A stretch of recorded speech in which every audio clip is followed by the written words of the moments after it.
Bonjour, je m'appelle Paris et c'est toujours avec un immense plaisir que je vous enseigne quelques notions de base de danse orientale durant ces capsules au loisir. Vous pourrez explorer et approfondir la danse orientale au rythme de la musique du monde dans les sessions offertes durant l'année, soit en ligne ou en présentiel lorsque la mesure le permettront. Pour ceux qui veulent en savoir plus sur moi-même ou qui auraient manqué nos deux premières capsules sur l'introduction à la danse orientale et un échauffement facile, rapide et efficace, n'hésitez pas à retourner les consulter dans la section vidéo.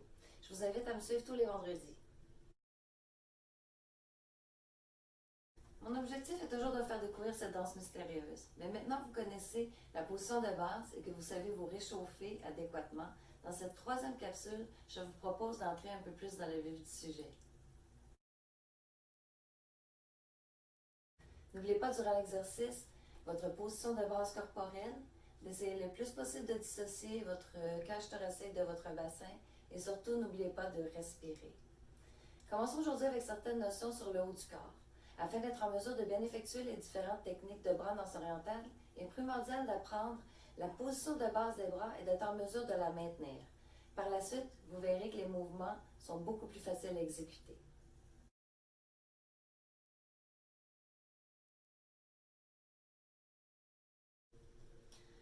Faites un triangle avec les bras comme ceci.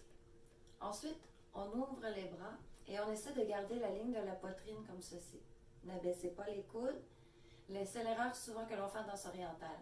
Les coudes doivent rester au niveau de la poitrine, donc ni trop haut ni trop bas. Les paumes de la main doivent être vers le bas. Les coudes ne sont ni tendus, on ne veut pas des coudes trop tendus et ni trop fléchis. Donc, on met nos mains comme si nous étions un peu sur une rambarde ou une rampe d'escalier. Et pour les mains, nous y reviendrons un peu plus tard dans une prochaine capsule. Pour l'instant, laissez-les libres. Une petite astuce pour l'ouverture, pour savoir si vos bras sont dans le bon angle ici par rapport au corps. On regarde au loin devant sans bouger la tête. Vous devriez avoir un aperçu ici avec votre regard aux mains. Et si jamais vous ne voyez pas vos mains, c'est que vos bras sont trop éloignés. Si vous voyez trop vos mains, c'est que vos bras sont trop en avant. Donc vous repositionnez pour avoir juste vos mains dans votre champ de vision du côté.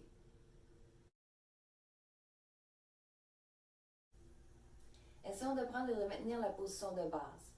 Prenez la position de base et portez votre attention à détendre votre cou et vos épaules, relaxer les mains sans les laisser tomber, maintenir la position sans abaisser les bras, pensez à votre dissociation et respirez. Vous verrez qu'en quelques secondes, vos bras deviennent lourds. C'est un bon exercice pour les tonifier. Bougez les bras moulinés et on répète. On prend position. On se concentre sur le cou, les épaules et les mains sont bien détendues et fermes dans leur position. On respire entre tout ça.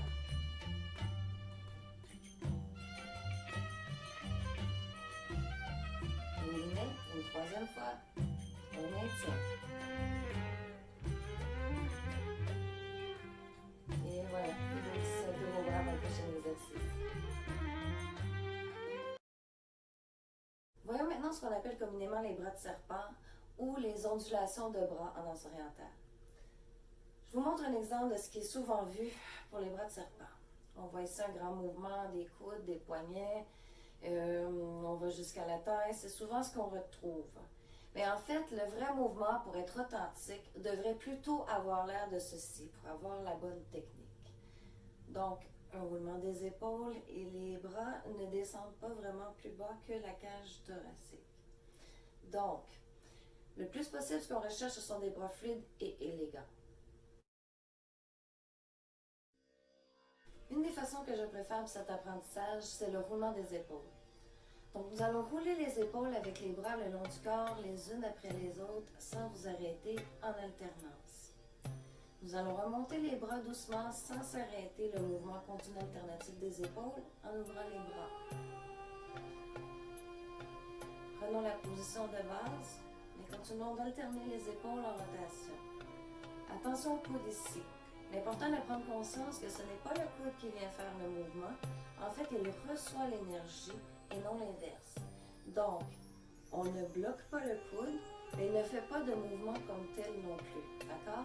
On le garde détendu, mais il n'exécute pas le mouvement, mais suit plutôt le roulement de l'épaule. Donc, on peut dire plutôt qu'il répond au mouvement. Donc, on évite les coudes en angle. La main peut bouger légèrement, mais pour ce moment, dans l'exercice, nous allons nous concentrer sur les épaules. Donc, elle répond seulement au mouvement.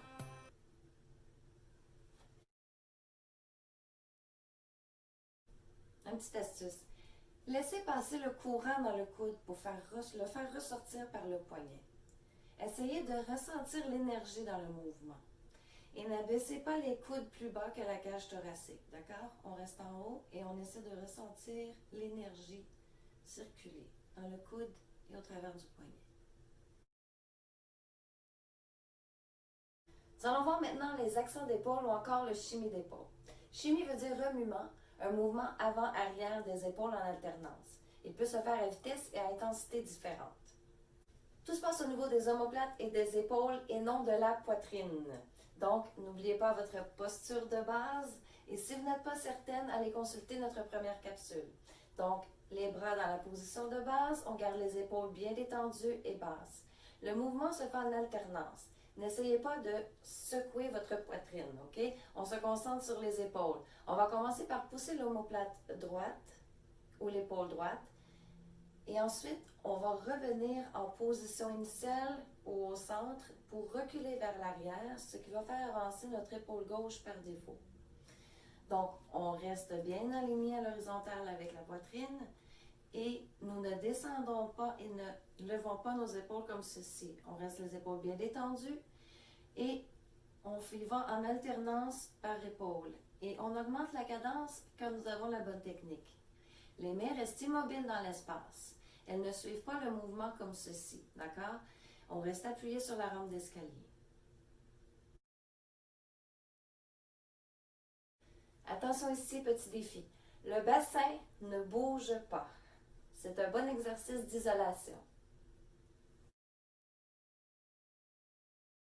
Erreur à ne pas faire. Ne cambrez pas les épaules comme ceci vers l'avant, d'accord? Mais on fait plutôt un twist avec le torse.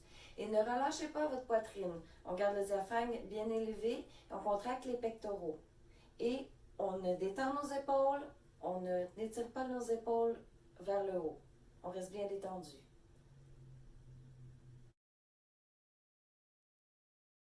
Une autre petite astuce. Posez vos mains sur vos hanches si vous ne maîtrisez pas bien le mouvement. Ça sera plus facile, d'accord? Donc ici, alternance d'épaule droite, épaule gauche. Et si jamais vous êtes à l'aise avec le mouvement des épaules, mais que ce sont vos mains qui se promènent dans l'espace, je vous suggère de prendre une surface plane comme un mur ou une table haute et puis ensuite de faire le mouvement. Et ceci n'empêchera pas votre travail. Et vous allez pouvoir prendre l'habitude de garder vos mains le plus immobiles possible. On essaie de s'amuser avec la musique et ses variations. N'oubliez pas les notions de base sur la posture, la dissociation et les nouveaux éléments appris. Nous allons répéter la même séquence 3 fois. Prenez position. On fait de notre mieux pour suivre.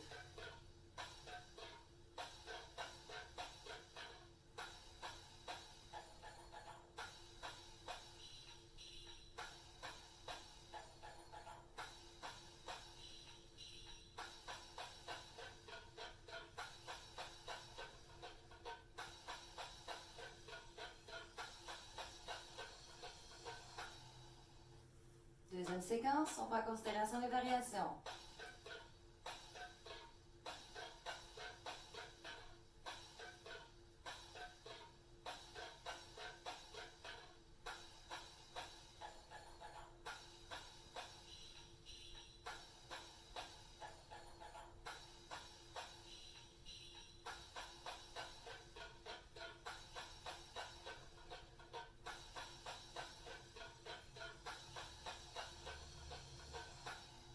Troisième séquence, on essaie de s'amuser.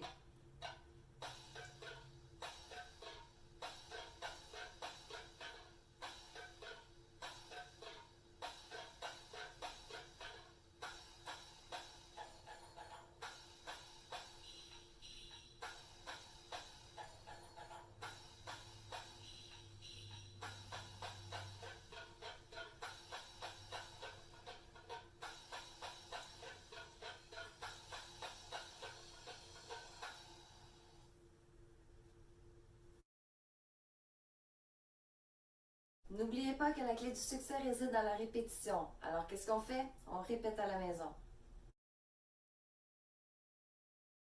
Autant qu'il est primordial de s'échauffer avant une activité physique, il est aussi important de se refroidir après avoir travaillé. Vous pouvez utiliser les exercices d'échauffement si vous ne savez pas trop quoi faire. Les avantages d'un cool-down sont entre autres d'aider à éliminer les déchets et réduire l'accumulation de sang dans les membres, réduire les effets des courbatures et augmenter la souplesse. Les étapes clés à un bon cool-down sont de s'exercer en douceur pour ramener le corps à un état de repos, s'étirer tranquillement et se réapprovisionner suffisamment en eau et essayer de manger dans l'heure suivant votre activité physique. Et quelques minutes de massage avec un rouleau en mousse en faisant attention de passer doucement sur les parties rigides ou endolories peut être grandement bénéfique.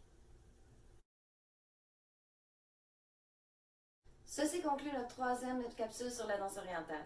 J'espère que vous avez apprécié notre travail du haut du corps cette semaine. S'il y a des sujets particuliers qui vous intéressent, que vous aimeriez avoir un cool down dans cette série de capsules, laissez-le moi savoir dans les commentaires. Soyez là la semaine prochaine. Prenez soin de vous. À bientôt.